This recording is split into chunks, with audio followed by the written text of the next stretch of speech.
রাজধানীর রায়েরবাজারে জুলাই অভ্যুত্থানে শহীদদের প্রতি শ্রদ্ধা নিবেদন শেষে কথা বলছেন জাতীয় নাগরিক পার্টির নেতা হাসনাত আব্দুল্লাহ। সরাসরি যুক্ত হচ্ছে সেখানে।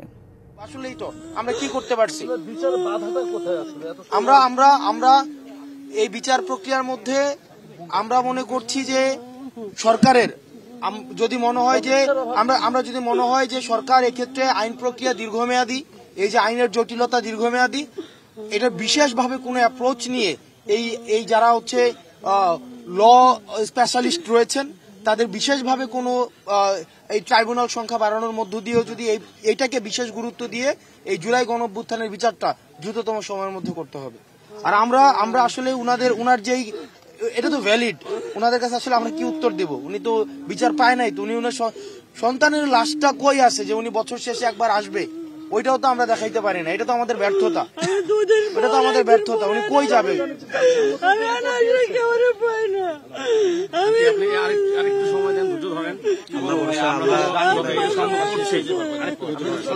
দৌড়াদৌড়ি করতেছি ভাই, আজকে 8 মাস কোনো কাজ কাম করি না, ঠিক মতো ঘুমাইতে পারি না।